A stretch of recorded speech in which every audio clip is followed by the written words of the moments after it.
Welcome to Bent TV. My name is ShaPow, on loan from Joy 94.9. I, of course, do the ShaPow Show, which is all about hip-hop. But today on Bent TV, with the opportunity to change mediums, I thought I'd mix up my content a little bit. And I'm very interested in reading because I am a little bit of a nerd.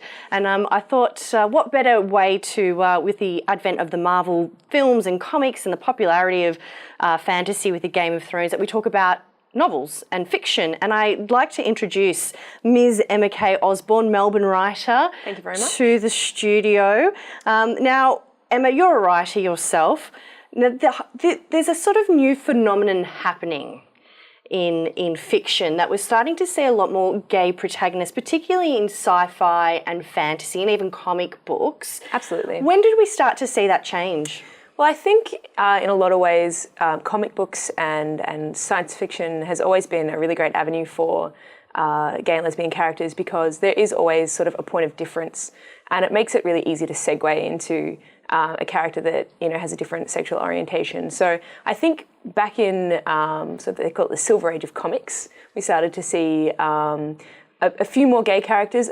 Unfortunately, a lot of them initially were villains. I think that's a very easy way, or had been a pretty easy way in the past to sort of introduce that difference. But I think now... They were still there at least. Yeah, they weren't absolutely. being ignored. Yeah, totally. They're being represented. So I think lately a lot more characters are coming out. A lot more characters are being featured in mainstream titles. You've got a lot of characters who are a lot more fluid in their sexuality, which is also very important and just creates a great amount of diversity. Because, yeah, in fantasy and comic books and sci-fi, there are a lot of different subcultures and a lot of different nationalities and species and that sort of thing. Absolutely. And you were telling me before about a scene in X-Men where one of the mutants came out to his family and almost was parallel to the experience of a human coming out as gay to their family. What was that scene? It was in X-Men 2, which Joss Whedon had a little bit to do with, and obviously Joss Whedon is tremendously popular, writes a lot of really complex gay characters,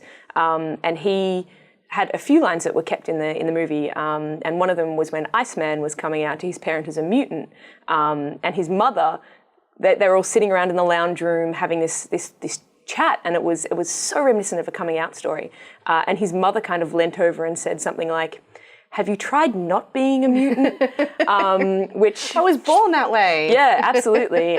So I think particularly in the Marvel universe, the mutants are this sort of subculture.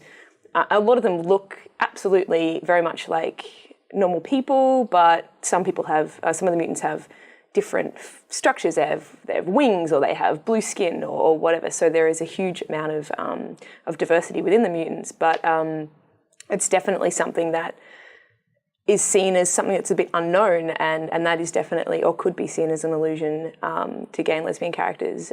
And in fact, in X-Men recently, Marjorie Liu wrote a comic in Astonishing X-Men where they had a gay marriage, which was awesome. North Star married his long-term partner, Kyle, so... Was it beautiful? It was beautiful. It was beautiful. Apparently she got death threats for that, but, she didn't care. She wrote it anyway. Yeah, I mean, times are slowly changing. Yeah. So what have been some landmark moments in fiction for the GLBTI community? Yeah, absolutely. Well, I think the popularity of writers like Samuel Delany, who is a very old school science fiction writer. He's sort of one of the old granddaddies of sci-fi. He's been out for a number of years, and his work has just continued to be influential. More recently, a wonderful writer named Nalo Hopkinson recently released a book called Sister Mine, which has been fabulous. She's very much out and proud and identifies very strongly as an out woman, so that's really exciting. She's got a lot of attention, a lot of critical acclaim. Patrick Ness, who wrote the Chaos Walking books, recently had another book out called More Than This, in which the protagonist Seth is gay. But it's introduced in the story in a way that's very, very normal and it's just a part of the character.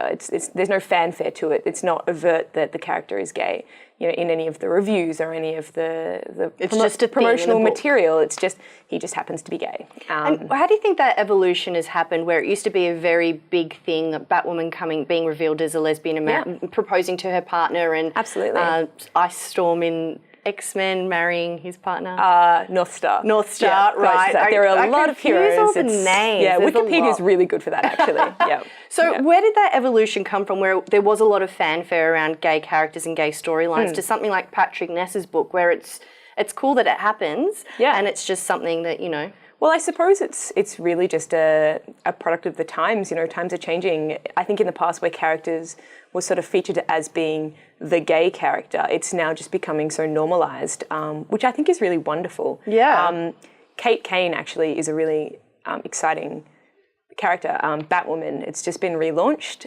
So what we can say is, I guess, that the nerds and, you know, people who consume fantasy and sci-fi and comic books are sort of ahead of the curve and mainstreaming GLBTI content ahead of everyone else. Yeah, absolutely. I think it's just, you know, with the whole... I think superheroes have a lot to do with identity and a lot to do with sometimes hidden identities and different and points of difference. So I think that's a really easy transition. So for yourself, Emma, you're a writer. You generally like fantasy, sci-fi. What's your style? Yeah, I suppose you could call it speculative. I write a bit of horror, fantasy, science fiction. I recently wrote a military science fiction story that had pretty cool. a gay protagonist, which was a lot of fun to write. So what does it mean for you as a woman who doesn't identify as lesbian, for your writing, seeing that it is becoming so mainstream now to have GLBTI protagonists in the style of, you know, genre that you love? I think it's great. It's so freeing to write things, and for some reason I end up writing a lot of characters, a lot of gay male characters.